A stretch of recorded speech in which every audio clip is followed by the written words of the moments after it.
Salve, salve, pessoal, tudo bem? Só antes da gente começar, sempre fazendo aquele pedido, se você estiver acompanhando, pode ser pelo YouTube, pelo Spotify, pelo Deezer, mas só pedir para vocês poderem seguir aqui a página, engajar, dar aquele like que ajuda bastante o nosso trabalho, tá bom? Obrigado.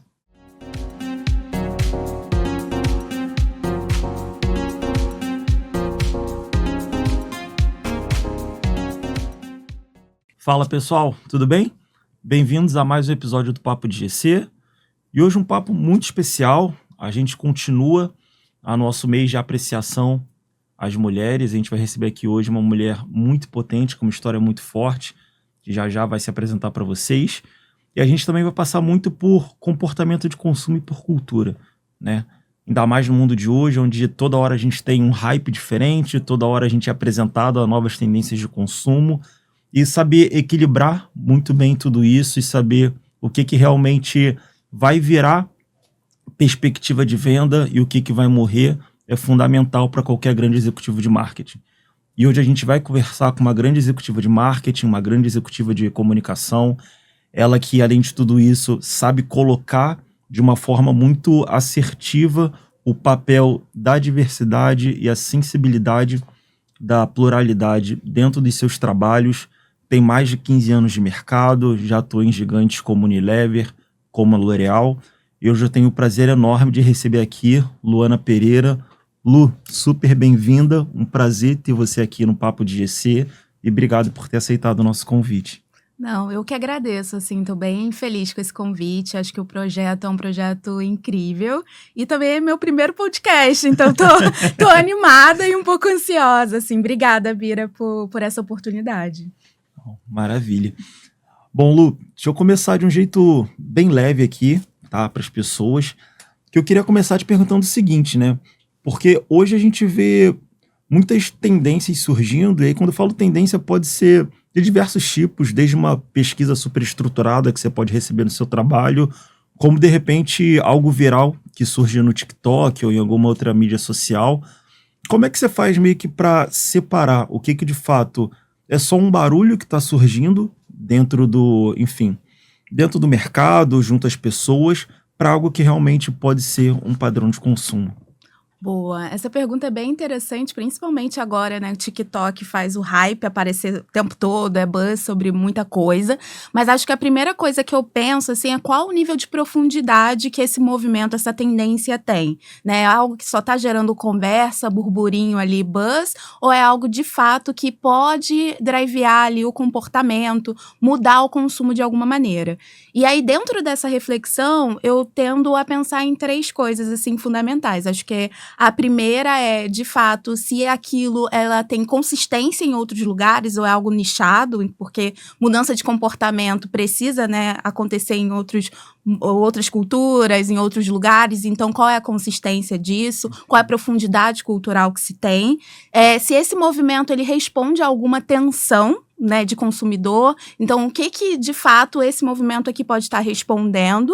E o terceiro é se está linkado, tem um fit ali com a minha categoria, com o que eu estou atuando naquele momento. Então, são três perguntas básicas e eu acho que eu estava refletindo muito sobre isso e até pensando sobre o movimento de Labubus, por exemplo, né? Que eu acho que foi uma febre muito recente, todo mundo... Eu sofri muito com meus filhos. Imagino, todo mundo falando de Labubu, é Labubu pra cá, mas hoje praticamente não tem mais conversa sobre isso, né? Então, com certeza, era muito mais barulho do que um movimento comportamental, cultural. Então, acho que a lente para analisar tá um pouco nesse lugar. Nossa, fantástico assim, né? Você falou, eu sofri bastante na pele, mas ainda bem que hoje esse movimento acabou, que foi um dinheirinho gasto aí ao longo desse período. Que bom que foi só barulho. Muito legal, Lu.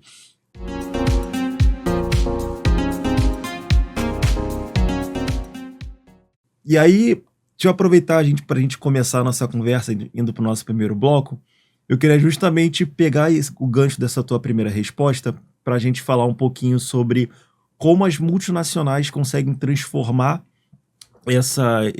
esses comportamentos de consumo em, de fato, dinâmica de venda, né? E aí, para isso, eu queria começar te perguntando como surge um processo de inovação dentro de uma grande empresa. Então, com certeza, vocês devem ter diversas pesquisas, vocês devem analisar padrões de consumo. Como vocês fazem para definir qual vai ser o pipeline de inovação, de lançamentos dentro de uma grande organização?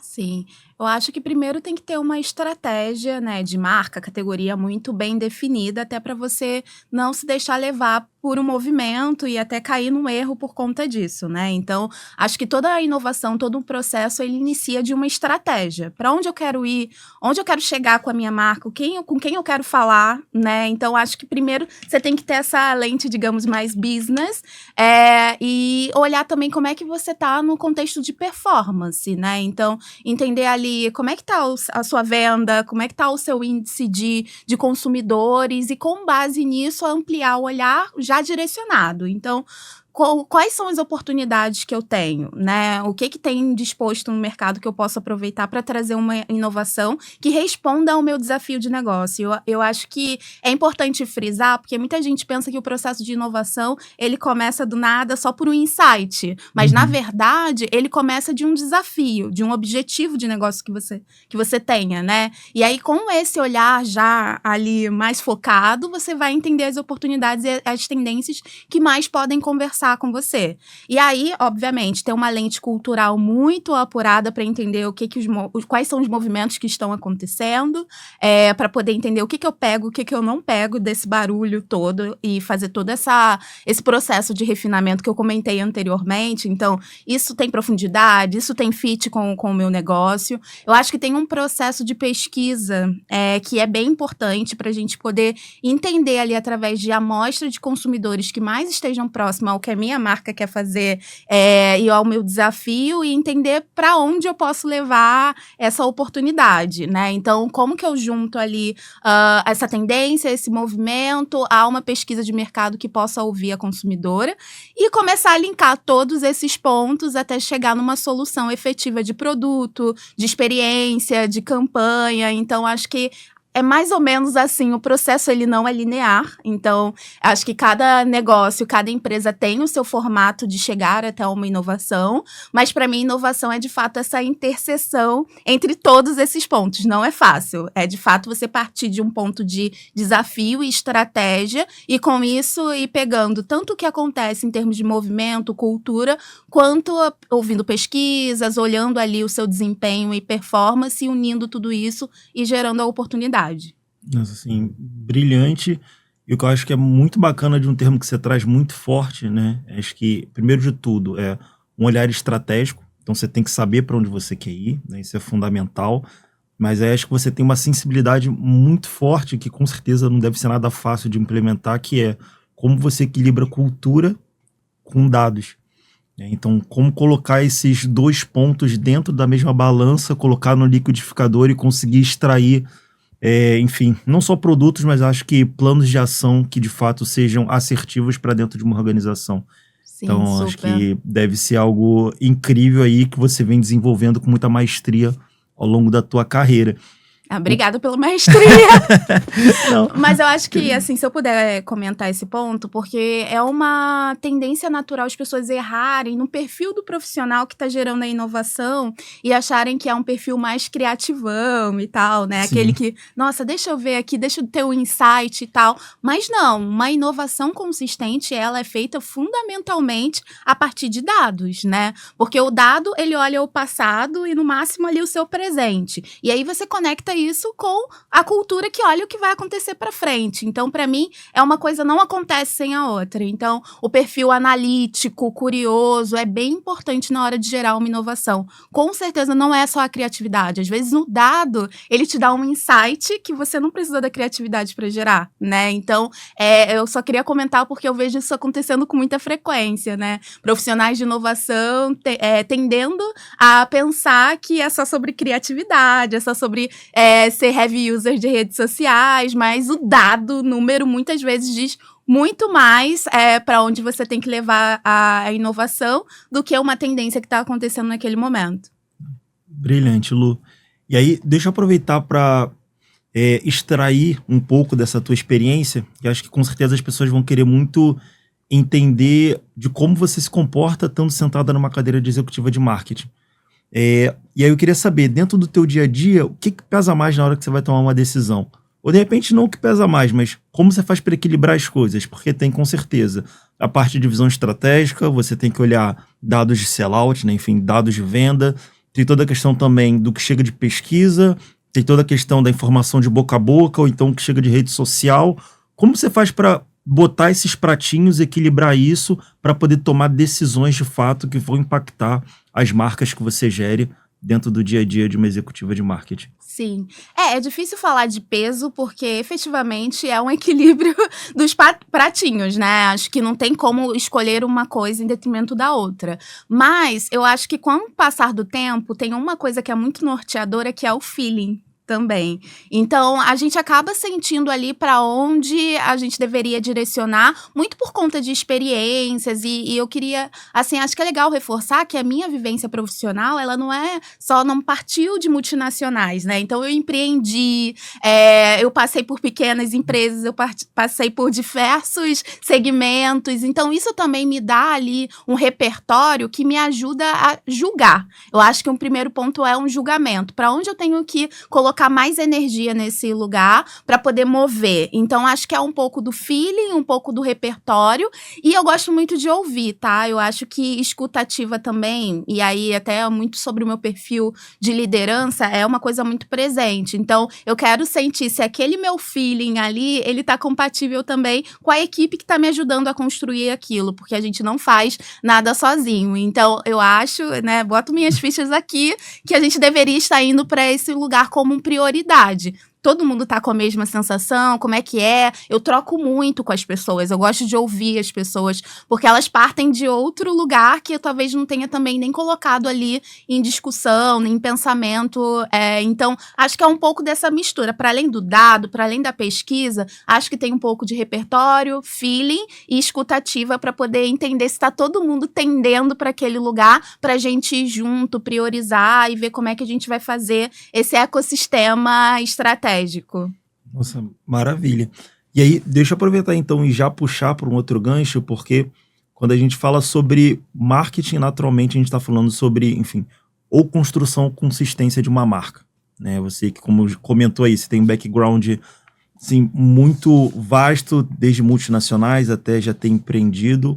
E aí, quando a gente fala de consistência de marca, a gente hoje vive dentro de um mercado que tem ciclos cada vez mais rápidos, né? Hoje a gente está aí muito forte dentro do ciclo das IAs e tudo mais, enfim. E aí os ciclos de venda e os ciclos de construção com as mídias sociais, eles são muito velozes. E eu queria saber, dentro da tua experiência de marketing, como é que você faz para conseguir manter a consistência das marcas que você trabalha dentro de ciclos que são tão velozes como o mercado que a gente está enfrentando hoje em dia? Boa. Essa é uma pergunta bem interessante, muito desafiadora, assim, porque quanto maior é o ecossistema ali, a empresa que você tá, mais layers você tem, né? Mais pessoas responsáveis por aquela marca você tem. Mas eu acho que tem 2 pontos fundamentais, assim, na minha opinião. O primeiro é você saber quem você é. E aí é para marca, pessoas, qualquer coisa, né? Você precisa saber quem você é. Porque a partir do momento que você sabe quem você é, você tem o seu conceito muito firmado, os seus valores, né? O seu propósito. Então, independentemente da direção, você pode respeitar, deve respeitar ali a sua essência. Então, para mim, é bem importante, toda vez que eu começo a trabalhar numa marca, né, que é nova para mim, enfim, eu levo um tempo me aprofundando para entender qual é aquele DNA. Né? O que essa marca veio construindo ao longo do tempo? Qual é o residual que ela tem na cabeça das pessoas? O que essa marca faz essas pessoas sentir? Onde essa marca quer chegar com esse nível de conexão? Eu gosto de ter esses pilares muito estabelecidos na minha cabeça e na cabeça do time que vai trabalhar ali. Então, é um tempo de induction, digamos assim, de marca, de aprofundamento que eu acho necessário fazer antes de começar qualquer coisa. E o outro ponto é que o combinado não sai caro. Então, acho que vale muito estabelecer ali quais são as premissas de até onde eu posso ir. né? Porque aquela marca é muito conservadora ou não, ela é inovadora, ela tá mais aberta a se moldar conforme, né, os movimentos ou não, né? Ela tem uma linguagem já estabelecida. Então, é importante entender qual é a virada. A gente quer fazer uma virada com essa marca? Ou a gente quer manter a essência dela e só entrar em conversas que estão acontecendo? Então, esse alinhamento, para mim, é muito importante. É um alinhamento de visão de marca, efetivamente. Como eu enxergo essa marca daqui a 10 anos? Vamos combinar? Porque aí, com esses dois pilares, tendo, né, esse conhecimento de quem que a marca é, quais são os pilares fundamentais e o combinado de até onde eu posso ir, quando eu tenho acesso a uma tendência, né, a uma oportunidade, eu vou saber exatamente o que é para mim e o que eu vou jogar fora, né? Então, não, isso aqui faz super sentido porque tá conectado à essência da marca, né? Tá conectado até onde a marca quer ir ou um novo público que ela quer alcançar, então vamos para pegar. Se não, joga fora, porque nem tudo também é ouro, nem tudo você tem que trazer para sua estratégia. Eu acho que isso também é um erro que se tem no processo de inovação, querer pegar tudo, ai meu Deus, eu quero entrar em todas as conversas, dancinhas do TikTok. Não, talvez não, né? Então, para mim, é isso. Quando você entende quem você é, quando você tem muito combinado até onde você pode ir, aí você consegue aproveitar esses movimentos com consistência e conseguir participar das conversas de uma maneira muito, muito natural. Porque as pessoas vão olhar e falar, caraca, nunca pensei nessa marca entrando nessa conversa, nessa oportunidade, mas faz sentido com ela, né? Faz sentido com o legado dela. E não gerar uma ruptura, um estranhamento, só para poder não perder tempo. Então, acho que é um pouco o que eu tento fazer no processo de inovação e também tentar mitigar a ansiedade nesse processo, porque eu tô falando aqui para fora, tipo, a gente quer aproveitar tudo, mas eu também tô falando para dentro. Porque pessoas criativas, pessoas inovadoras ficam, gente, eu não posso perder essa oportunidade. A gente tem que dar 2 passos para trás e falar, vou perder essa oportunidade porque não é uma oportunidade para mim. Então, é uma reflexão, né, uma análise crítica que a gente precisa fazer. Não, perfeito. Que aí posso até aproveitar e sair um pouquinho do script, que eu queria te fazer uma pergunta aí, só assim, falando pra galera de casa, porque assim, eu não vou trazer uma pessoa aqui como a Luana sem ter minimamente um script aqui desenhado, um roteirinho, mas assim, você tocou num ponto muito relevante que eu queria perguntar para você, que é em relação a essa ânsia da gente querer aproveitar todas as oportunidades que vêm. E aí, quando a gente está, enfim, né, seja empreendendo, ou seja dentro de uma grande empresa, a pressão por resultados, ela faz parte do nosso dia a dia, né? E aí, dentro dessa pressão por resultados, como é que você consegue fazer para equilibrar? Ok, eu tenho a pressão por resultados, mas vou deixar essas oportunidades passarem porque não estão alinhadas à estratégia, ao core da minha marca. Isso é algo natural de ser feito? É muito difícil? Como é que você faz para gerar esse equilíbrio?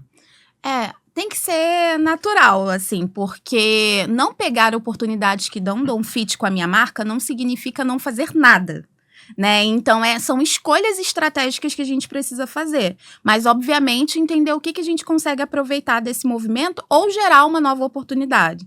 Então, talvez, o que a gente tem que tentar fazer, e eu tento fazer, é equilibrar um pouco essa ansiedade pelo novo e, às vezes, buscar nas raízes ali algo que possa gerar o interesse e o movimento para minha marca. Então, quando eu falo sobre escolher onde você vai entrar, não significa que você vai, né, fazer nada, porque o resultado de fato ele precisa chegar. Então, muitas vezes a gente vai criar um movimento, a gente vai ter que fazer alguma coisa. Cara, vamos então moldar aqui a estratégia, falar de outro ângulo, que é um ângulo que faz sentido para minha marca, que eu venho construindo, que é legítimo para mim. Então, eu não necessariamente estou pegando aquela tendência e usando porque ela não dá fit, mas talvez eu esteja pegando alguma coisa dela ou nada dela, mas da minha herança, digamos assim, do meu DNA para gerar movimento, mas algo precisa ser feito. Então, é um pouco disso, e eu acho que isso também gera uma confusão, né, de fato, porque quando a gente, às vezes, né, recebe esse desafio de, caraca, tá acontecendo esse movimento,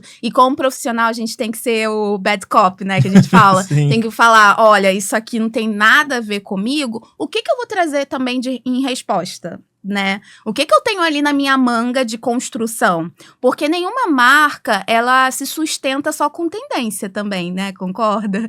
As marcas Então, precisam ter ali um repertório, elas precisam ter algo para construir, para poder falar, elas precisam não se esvaziar e ficar só esperando uma tendência, um movimento para poder ter algo ali acontecendo. Então, o que eu consigo ali pegar? Quais são as minhas cartas daquela marca que eu vou trazer para um movimento onde eu não posso usar a tendência porque ela não tem nada a ver com a minha marca ou com a minha estratégia. Então, é um pouco disso. E é natural. Acho que todo dia a gente está fazendo essa escolha sobre o que é o ideal ou não, mas no final a expectativa é a mesma. O número tem que chegar. Então, é um pouco disso, sabe? Essa manobra que o profissional de inovação precisa fazer. Nossa, brilhante, assim. Que aula de marketing, né? Indo desde a construção da estratégia até como você administra e consegue puxar a questão do resultado para as marcas que você trabalha, assim. Genial, Lu.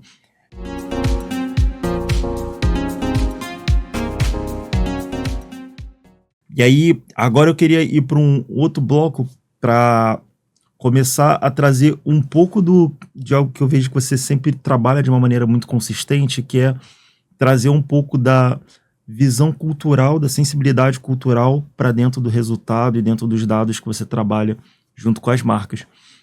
E aí, dentro desse contexto, né, e até falando com certeza sobre Shopper Experience, isso é extremamente importante, eu queria começar te perguntando como você faz para traduzir cultura, experiências culturais, tá, dentro de uma estratégia de mix, dentro de uma estratégia de portfólio nas marcas que você atua. Sim. Bem, eu acho que é importante frisar que não é um trabalho solitário, né? Então, acho que isso está totalmente linkado ao fato de você ter um time que consiga ter a mesma sensibilidade com você na construção. Eu sou a que acredita que não dá para construir nada sozinho. Então, acho que tem uma sensibilidade coletiva ali que ela precisa acontecer. Mas eu acho que o movimento cultural, quando a gente está falando de uma oportunidade para traduzir isso para dentro, ele nada mais é do que para onde o mundo está movendo, né? Então, como que as conversas estão evoluindo, como que os consumidores, né, de diferentes gerações estão interagindo com o mundo, com as marcas, o que eles estão esperando das marcas. Então, é de fato ali decodificar comportamento. Eu acho que cultura parece uma coisa, né, um bicho assim enorme, mas na verdade quando a gente está falando de cultura, a gente está falando de pessoas, a gente está falando de comportamento, a gente está falando de impacto geracional. Então a gente precisa entender tudo isso para entender depois vir para dentro de casa e aí de novo voltar no exercício. Quem eu sou, o que a minha marca quer, né, como estratégia e qual que é o público que eu quero servir. Porque eu acho que o grande erro de traduzir cultura, comportamento em, de fato, algo tangível, um mix, um produto, uma inovação, é quando você quer falar com todo mundo também e você não consegue falar com ninguém. Então, a estratégia de público, ela é muito definida, ela é determinada, porque aí a gente vai em profundidade entendendo esse target e como que ele se relaciona com o mundo que a gente está vivendo, como ele vai se relacionar daqui a pelo menos 5 anos, no mínimo 5 anos, e como que eu vou ofertar funcionalmente e emocionalmente algo que seja interessante para ele, né, para acompanhar a jornada dele, a vida dele. Então, para mim, é sobre isso, é decodificar comportamento, é entender pessoas. Cultura, para mim, é sobre pessoas, e aí pessoas em diferentes repertórios, em diferentes pontos de partida, e trazer toda essa informação, toda essa tecnologia de conhecimento para dentro de casa, entender como eu conecto esses pontos com a minha estratégia, com a minha definição de target. E aí eu vou ser a chata do mantra da definição de target, porque eu acho que é um erro muito comum. Não saber com quem você quer falar, interagir, ofertar, querer falar com todo mundo, e aí você acaba sendo raso nessa estratégia, sem profundidade de fato nenhuma. Acho que é um pouco disso. Sensacional. E agora, deixa eu ir para outro ponto contigo, que obviamente quando a gente fala de marketing, a gente fala sobre como trazer, acho que muito um desejo aspiracional para as marcas que se trabalha. E aí, falando sobre desejo aspiracional, como você faz para conseguir equilibrar propósito de marca, inclusão e performance financeira? Dentro desse esse tripé, como é que você faz para equilibrar isso dentro de uma questão aspiracional de marca? Sim. Bem, eu acho que performance financeira vai ser um resultado, né, dessa construção de geração de desejo. Hoje, a gente está num cenário competitivo, principalmente, né, dentro das indústrias que eu já trabalhei, moda, beleza, enfim, onde você conseguir a atenção das pessoas é, de fato, um desafio. A gente fala, né, da cultura da atenção e tal. Então, como gerar demanda, gerar desejo, é o primeiro objetivo, e a performance ela deve vir como consequência. Acho que não são coisas paralelas, assim.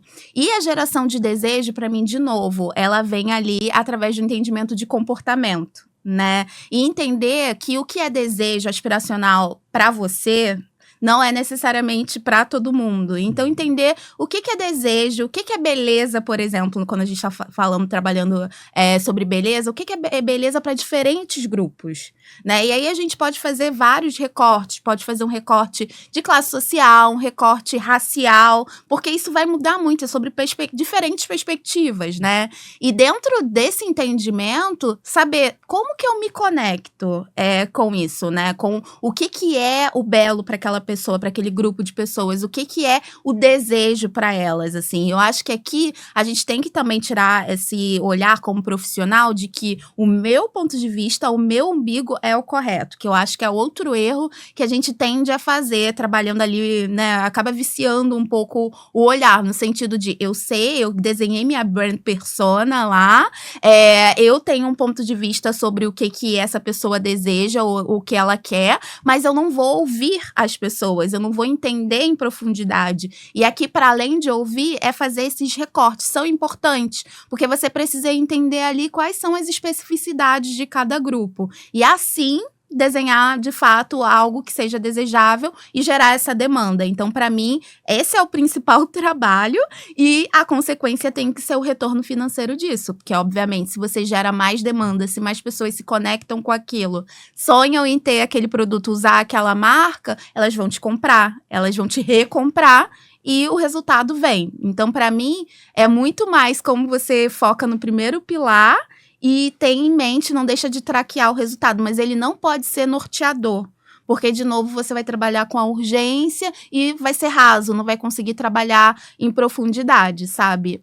Eu lembro de algumas vezes que a gente tava com esse desafio e até pensando mais no público negro, por exemplo, e aí tinha uma tendência de vamos desenhar um produto que seja ali porque pessoas negras tendem a ter o cabelo cacheado ou crespo, então um produto aspiracional pode ser tananã.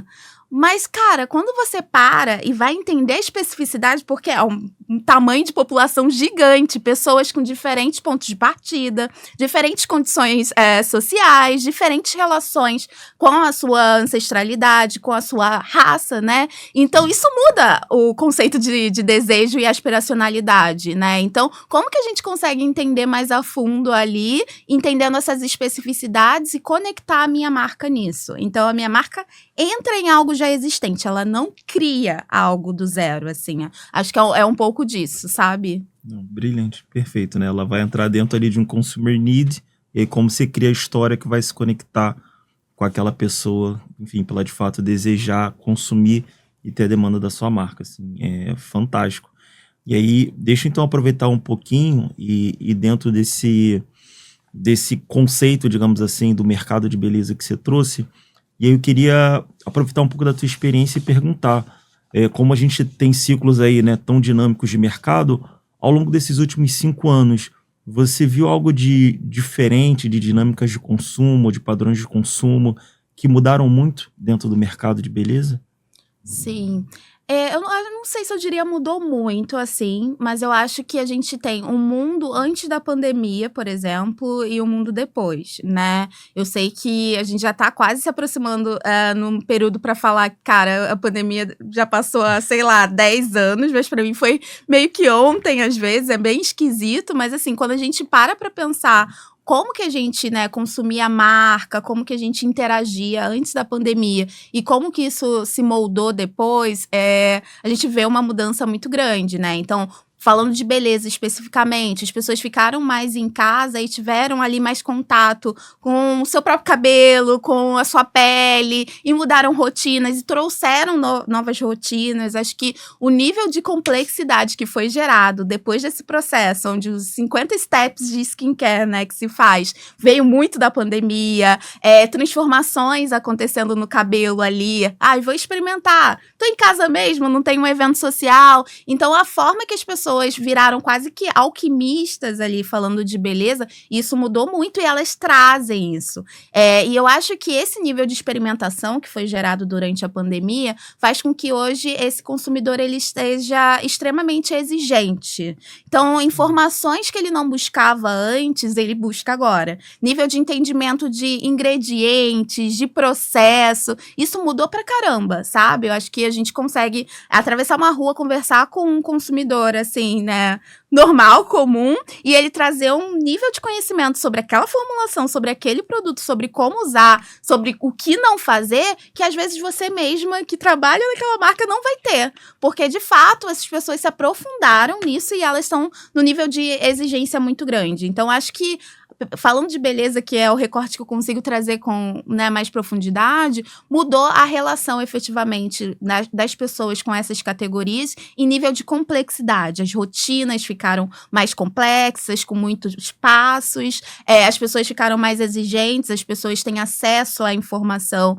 de forma muito profunda. Isso faz com que as marcas precisem ser muito transparentes ali, né, com tudo, formulação, modo de fazer, é quase que co-criar com esse novo consumidor efetivamente. Não existe mais o lugar onde a marca tá falando e o consumidor tá ouvindo, ele tá ali com você. Não, mas você tá falando aqui na formulação que tem tananana, e não faz isso, né? Então, é um nível de troca que se tem que não acontecia antes. Então, acho que é um pouco disso. Agora, mais recente, a gente tá vendo um movimento um pouquinho contrário, que é, caraca, tá, me especializei, minha rotina ficou complexa, eu sou super expert, mas agora eu tô sem tempo, né? Então, como é que eu posso também voltar e dar uma simplificada? Mas isso é bem recente. A gente tá ouvindo falar muito sobre rotinas mais minimalistas, por exemplo, de 1 ou 2 passos quando a gente fala de skincare. No caso de cabelo, ela quer que faça tudo em um passo só, mas isso é recente. Mas eu falo assim, no grande, olhando, né, um tempo mais longo, assim, de fato, para mim foi isso. O nível de entendimento, o nível de complexidade, o nível de exigência desse consumidor, ele mudou muito, e principalmente por conta da pandemia. Perfeito, né? O consumidor está muito mais criterioso, querendo muito mais, entendendo muito melhor o produto, e até buscando um custo-benefício de acordo com a performance que ele vai ter ali dos produtos, está muito mais forte, né? Não, sem dúvida. E aí, para a gente fechar esse bloco agora, eu queria te perguntar, agora voltando um pouco mais para as tuas experiências de multinacional, como é que você vê hoje o papel do Brasil como decisor dentro da estratégia dessas grandes empresas, né? E aí eu te pergunto isso porque a gente sabe que a gente tem uma relação, muitas vezes, de estratégias globais versus estratégias locais. E a gente sabe que o Brasil são países dentro de um país, né? Então, como é que você vê hoje essa relação de estratégia global versus a estratégia do Brasil e o protagonismo brasileiro, digamos assim, para a tomada de estratégia dentro de grandes empresas? Sim. Cara, o Brasil, ele tem um peso muito grande no negócio, assim. Acho que, independentemente da marca, da empresa que eu tô, eu vejo isso acontecendo com consistência. Não só por causa do tamanho do país, então, né, o nível populacional que a gente tem, mas efetivamente como a gente é norteador, né, de cultura, de certa forma. A forma que a gente se relaciona com redes sociais, por exemplo, não tem no mundo, né? Acho que aqui, no Brasil, as pessoas, né, mexem, entendem de redes sociais, e isso é algo muito incomum, olhando para o mundo. A diversidade que a gente tem, né? Então, como você falou, o Brasil são vários países dentro de um país só. Isso gera uma complexidade, mas também é muito fértil ali para você ter diferentes cenários, diferentes contextos de consumo, enfim. Então, acaba que o Brasil, né, dentro da minha experiência, ele tem um peso muito grande, e por ter toda, né, essa complexidade favorável, não sei se existe essa expressão, mas se eu pudesse falar, essa complexidade boa, né, de ter essa diversidade, de se relacionar, né, com o que está setando a cultura de uma maneira diferente, ela acaba exportando estratégias, exportando tendências, movimentos, inovações. Então, eu vejo o Brasil como extremamente relevante. Eu acho que todo o negócio tende a olhar para o Brasil para poder aprender com o nosso país em termos de complexidade que se tem e como que pode atuar em diferentes cenários ali de negócios em outros mercados, em outros países. Então, aqui a gente é um hub, digamos assim, eu acho, de inovação, porque aqui a gente consegue, de fato, desenhar algo que tenha muita aderência globalmente falando. Acho que aqui é um cenário onde a gente consegue experimentar de muita coisa. O povo brasileiro é muito aberto à inovação. É muito aberto, né, a ofertas que eles veem que faz sentido. Então, gostam muito desse movimento, ajudam a gente a cocriar. Então, a gente consegue ter um nível de assertividade muito grande para exportar essa ideia, né, exportar essa inovação. Então, o Brasil, para mim, ele é um norteador, acho, de estratégia e inovação, com certeza. Incrível, Lu. Fantástico, assim. Acho que a gente teve, vou nem dizer, acho que uma grande aula de marketing, acho que foi quase uma pós-graduação que a gente teve aqui, porque a gente foi desde a questão de confecção da estratégia até a aplicabilidade disso dentro de grandes organizações, dentro do empreendedorismo. Então, como a gente passa por todas as etapas de marketing, desde a questão de inovação e concepção de novos produtos até o conceito de uma marca e como a gente aplica isso, assim, é brilhante.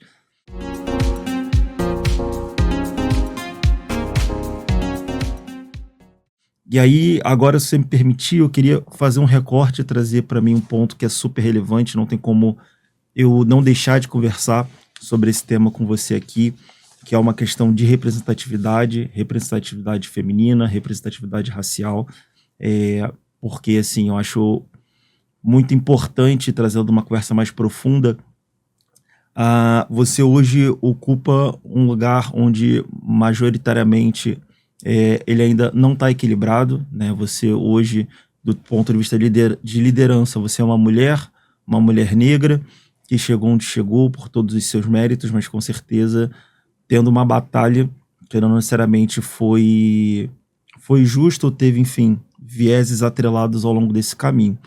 E aí, em cima disso, eu queria começar te perguntando, quando você percebeu que estar num cargo de liderança talvez não fosse simplesmente um step de carreira para você, mas sim, de repente, até uma visão de representatividade para outras mulheres negras, para além de simplesmente da carreira da Luana Pereira. Sim. Eu acho que é importante falar que, para além de carreira, eu tenho um propósito. E eu acho que o que driveou muito a minha jornada foi mais até o meu propósito. Eu acho que a minha posição, ela é uma consequência desse propósito, né? Então, até falando um pouco na minha vivência pessoal, eu, por exemplo, alisei o meu cabelo por muitos anos e com 23 anos eu me vi e me enxerguei pela primeira vez como uma mulher negra. Naquele momento eu estava ali, não vou falar início, que eu já tinha começado a minha carreira já faz um tempo, mas eu estava bem, assim, inserida no segmento de beleza. E quando eu me enxerguei como essa pessoa, primeiramente negra, e olhei ali à minha volta como uma profissional de marketing, eu falei, eu preciso fazer alguma coisa, né? Eu preciso trazer a inclusão de pessoas como eu para esse segmento, porque eu participava de conversas onde, nossa, nada fazia sentido, né? E aí eu fui me aproximando dessa pauta de grupos de Facebook naquela época e de pessoas que tinham uma demanda muito clara, que tinham uma vivência ali que não era refletida naquele momento, né, onde eu estava inserida. Eu falei, nossa, se tem um lugar onde essa representatividade ela pode ser potente, é na beleza, porque tem um imaginário coletivo que foi driveado por um padrão estético muito único, sim, que fez, inclusive, com que eu me enxergasse como uma mulher negra com 23 anos, né? Agora eu tô com 30 36, então assim, é até recente se for parar pra pensar. Mas eu falei, cara, mais pessoas devem estar passando por essa mesma coisa, onde elas não conseguem se enxergar, porque acham que é errado, é feio ser uma mulher negra, né? E não tem toda essa magnitude, essa beleza que traz a nossa ancestralidade. E aí, depois que eu coloquei isso em mente e me vi como uma profissional naquele momento, eu falei, eu vou mudar alguma coisa aqui. E isso foi o que me levou a chegar onde eu tô atualmente, porque tudo que eu colocava à mão tinha que dar o check no meu propósito. Esse lugar, o que eu tô fazendo, tá linkado ao meu propósito, ele me habilita usá-lo como uma ferramenta para chegar no meu propósito. Então acaba que o cargo, as empresas ali são um meio. Porque o meu, né, o fim é o meu propósito. E isso para mim é norteador. Então acho que eu nunca tive esse momento para olhar assim, nossa, eu sou uma liderança negra. Mais para mim foi, estou nesse momento vivendo uma consequência de uma construção onde eu entendi que eu tinha muito a aportar por ser quem eu sou e por ter essa experiência. Então, eu me enxergo nesse lugar. E para mim só faz sentido, para além de cargo, se ele responde ao meu propósito. E aí também, naturalmente, a representatividade, ela leva para um lugar de inspiração para outras pessoas, né? E é muito estranho, porque até hoje eu fico muito, assim, desconcertada quando alguém, uma mulher negra, uma jovem fala, me manda uma mensagem, caraca, você é uma inspiração, eu te sigo, é incrível o seu trabalho, as pessoas vêm falar comigo, as pessoas vêm buscar quase que um conselho, uma mentoria, e eu fico, caraca, eu não sabia que eu tinha ocupado esse lugar. É tão louco, né? Sim. Porque às vezes a gente não para se perceber nesse lugar também. Então, não vou falar que teve, nossa, um momento, assim, onde deu aquele impacto. Nossa, eu sou uma liderança, nossa, eu preciso gerar essa representatividade. Mas acaba que essa troca, ela aconteceu e eu falei, não, eu tenho uma responsabilidade aqui muito grande. Porque, para além de ser fiel ao meu propósito, eu preciso alavancar essas pessoas que estão aqui. E para mim, não só no lugar dessas pessoas se inspirarem comigo, mas fazer tudo que está ao meu alcance para essas pessoas subirem também.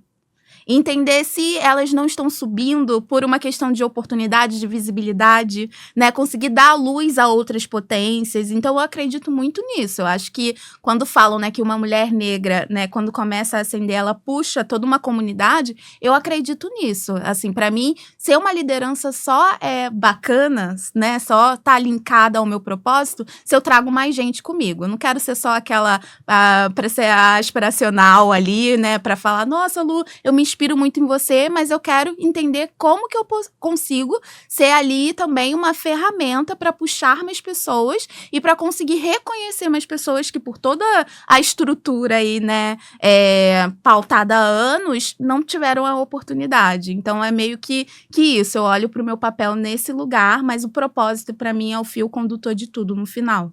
Nossa, sensacional. Terei muito o que falar, assim, o quanto é inspirador ouvir tudo que você fala. E aí, eu queria pegar, acho que um meio da sua fala que eu achei muito bacana, que é uma questão de, vou chamar de repente, uma leitura de cenário que você diz que você consegue, de repente, enxergar de uma forma um pouco diferente, por isso que você consegue trazer tanta gente junto com você. Eu queria saber, do ponto de vista prático, se de repente já teve alguma experiência em que a sua forma de enxergar, de repente, de uma maneira cultural, de uma maneira dinâmica, a sua dinâmica de enxergar, né, a sua lente, por ser diferente de outras pessoas, de repente, numa reunião ou na hora de uma mesa de tomada de decisão, já fez diferença ter a Luana ali dentro da sala para mudar a maneira como as pessoas estavam pensando em tomar uma decisão ou, de repente, seguir por um outro caminho? Olha, com toda certeza, mas não por causa da Luana. Eu acho que a diversidade, quando você, né, estabelece ali um cenário fértil para a inovação de uma maneira diversa, isso vai gerar um atrito positivo. Porque você está colocando ali numa sala pessoas com diferentes pontos de vista, de partida, e é ótimo, inclusive, né? Porque é esse primeiro filtro, digamos assim, antes de chegar na rua e dar um problema maior. Então, não acho que seja uma uma particularidade da Luana, eu acho que o processo de inclusão, né, e ter times diversos ali, pessoas que consigam falar de diferentes pontos de partida, naturalmente gera esse atrito positivo. Então, eu vivencio isso sempre, fundamento sempre também, porque eu acho que não só porque eu sou quem eu sou, que o que eu falar também é o correto, é a direção. Eu preciso fundamentar esse ponto de vista, né? E aí eu acho que esse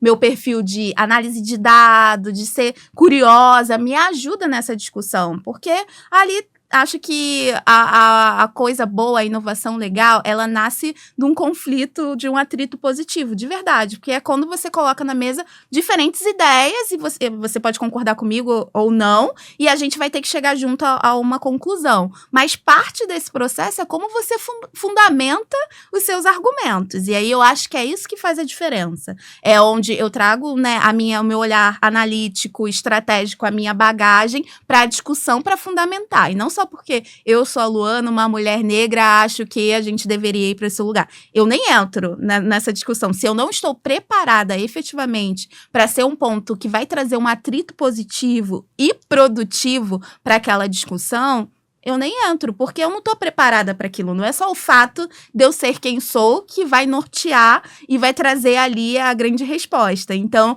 eu acho que é um pouco disso. Acho que a inclusão, ela proporciona esse espaço para você ter esses diferentes pontos de partida e esse atrito bom, até a gente chegar no consenso, mas eu também consigo aportar, não só por ser quem eu sou, mas por toda essa experiência, o fato de gostar de estar bem fundamentada para poder argumentar e conseguir influenciar ali para onde eu acho que poderia ir a solução, a estratégia, o produto, enfim. Acho que é um pouco disso. Fantástico. Só não consigo para falar agora parabéns, assim. Acho que, assim, parabéns porque acho que todo o seu discurso mostra não só uma clareza muito grande, acho que do seu propósito, mas acho que principalmente uma sensibilidade muito forte de como você consegue aportar isso de uma maneira prática e real dentro do seu dia a dia, para que mais pessoas consigam seguir o seu exemplo, direto ou indiretamente. E acho que é isso que, como pessoa negra também falando, enfim, e aí tendo filhas mulheres também que com certeza precisam de cada vez mais exemplos, acho que é isso que a gente precisa no mundo de hoje. Então, assim, parabéns por tudo que você faz e como você se posiciona, levar isso com tanta leveza e tanta clareza para dentro, acho que não só do mundo corporativo, mas para todas, enfim, as interfaces da sua vida. Acho que isso é fantástico. E aí, Lu, assim, acho que infelizmente tudo que é bom uma hora acaba, a gente está indo para a parte final aqui da nossa conversa.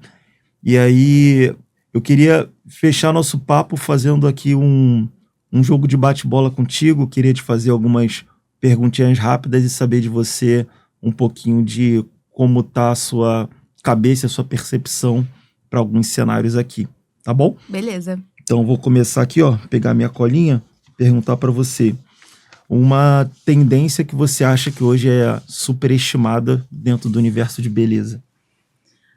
Olha, a busca pelo viral por viral, né? Então, acho que tá superestimado. Acho que conecta até com o que a gente falou desde o começo, né? Então, eu preciso entrar em tudo e qualquer trend, conversa, porque eu vou viralizar. E aí você não tem uma construção, você não consegue ser consistente naquilo. Então, acho que buscar o viral a todo custo tá superestimado, né? Então, acho que a construção com profundidade é o que de fato vai trazer o resultado, a consistência, mas tá todo mundo ainda querendo achar ali o hype, o creme de la creme da conversa do buzz e achando que isso vai ser o suficiente ali para drivear o resultado, a performance, enfim. Então, acho que superestimado buscar o viral.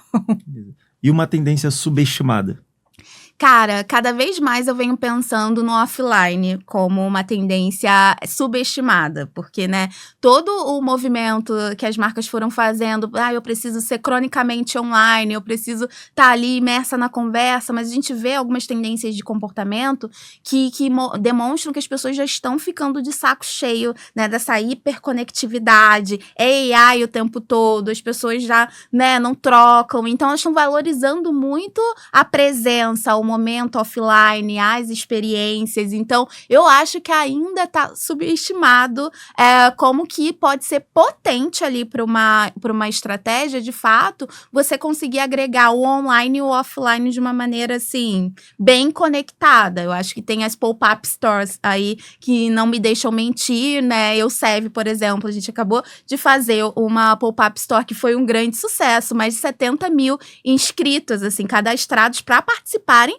daquela experiência, tocar no produto, entender ali. E aí, obviamente, vão postar, enfim, mas eu acho que o offline ainda está subestimado. Perfeito. E agora, uma mulher que te inspira. Cara, assim, uma mulher e uma líder, pra mim, eu acho que é a Samantha Almeida, né? Atualmente diretora de marketing da Globo, assim, eu acompanho muito essa mulher. Eu acho que ela traz, assim, uma riqueza, assim, de estratégia, de sensibilidade. Eu gosto muito, inclusive, que ela fala que geralmente ela trabalha em vagas que não existiam. Então, que ela consegue levar tanto dela que as vagas e as oportunidades vão se moldando para o que ela tem a aportar. Eu acho isso um KPI de sucesso que você não tem ideia. Assim, quando você consegue ser tão potente a ponto de moldar uma oportunidade, para mim, isso é incrível, assim. E fora outras coisas, ela é linda, fashionista, enfim. Então, para mim, ela é uma super inspiração e tá próxima, assim. É uma diva acessível. Não, perfeito. Agora, queria te perguntar o seguinte: um conselho para uma mulher que está começando na carreira e quer atingir seus objetivos. Nossa, se eu puder, nesse momento, fazer um recorte para mulheres negras, assim, Claro. Que é inclusive o que eu falo para minha comunidade, para as minhas amigas, nunca encolha para caber. Eu acho que a gente é tão potente e, às vezes, a pressão do meio, do lugar ali, nos coloca num ponto onde a gente acha que a gente tem que frear um pouco ali toda essa potência, né, de dar tudo que a gente tem para contribuir e acaba se perdendo nesse caminho. Então, existem formas, sim, da gente crescer sem se perder, mas respeitando muito ali quem a gente é e toda a nossa potência. Então, não diminuir para caber em lugar nenhum. Quando a gente precisa, de fato, fazer esse processo, aquele lugar não nos cabe mais. Então, eu tô, né, explodindo, digamos assim, eu tô saindo daquele lugar e eu preciso procurar o que é melhor para mim. Então, o crescimento saudável, ele precisa acontecer em um lugar que te permita ser. Mas ser com todas as características que você tem. Quando você começa a se moldar muito para ser mais adequada a um lugar, aquilo ali já não te serve, né? Saia desse lugar. E é isso. Acho que todas nós temos algo muito especial para contribuir. E o nosso jeitinho é o que faz a gente única, né? Então, acho que é o meu conselho, principalmente para mulheres negras. Maravilha. E aí, para a gente fechar, queria te perguntar se você tem uma dica de um livro, série ou filme que você possa compartilhar aí com as pessoas que estão acompanhando a gente. Boa. Bem, eu não tenho uma dica de livro, série em especial, até porque, sendo bem honesta, no último tempo eu tenho lido mais relatórios de tendência do que qualquer coisa. E aí, marqueteira na veia. Muito. Eu sou professora de tendência com o Hunt, então se tem uma coisa que eu tô lendo atualmente são os relatórios de tendência. E o que eu preparei, para além de um conselho, foi um link com uma curadoria especial, que quem estiver assistindo o seu podcast pode acessar. Ali eu coloquei os principais relatórios de tendência em comportamento para 2026, e eu acho que pode ajudar muita gente. Então, minha dica é uma dica / presente. Fantástico. Obrigado, assim, de verdade.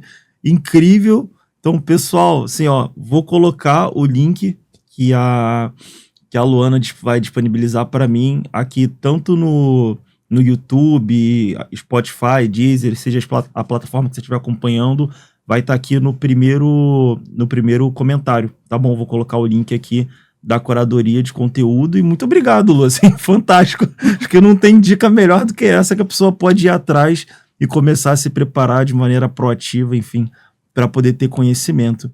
Assim, só quero mais uma vez te falar muito obrigado, tá? Acho que desde o aceite que você teve do convite, por estar aqui com a gente hoje, discutindo temas tão relevantes, tanto do ponto de vista de academia, do ponto de vista de mercado, do ponto de vista de representatividade e legado. Você é um grande exemplo, eu te admiro muito, você sabe disso, assim.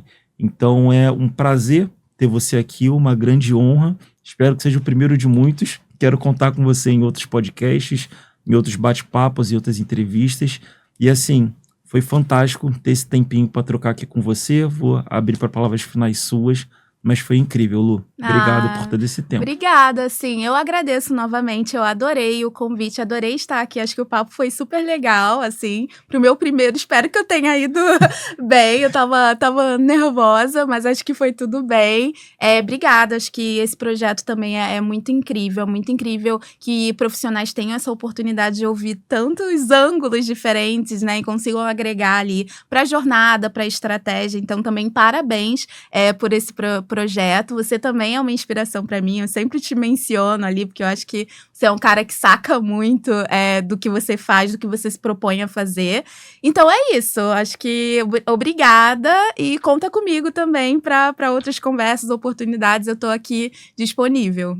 Pessoal, ó, então, por favor, sigam também a Luana nas redes sociais. Então, Luana Cooper, pode ser, enfim, Instagram, LinkedIn. Lá tem muito conteúdo bacana, como ela falou, né? Ela é uma ratinha de laboratório também de pesquisas, então com certeza vocês vão encontrar bastante conteúdo legal seguindo a Luana, enfim, aprendendo tudo que ela tem para passar também dentro do dia a dia profissional dela. Beleza, galerinha? É isso, obrigado por ter acompanhado a gente e até o próximo episódio. Tchau, tchau, pessoal.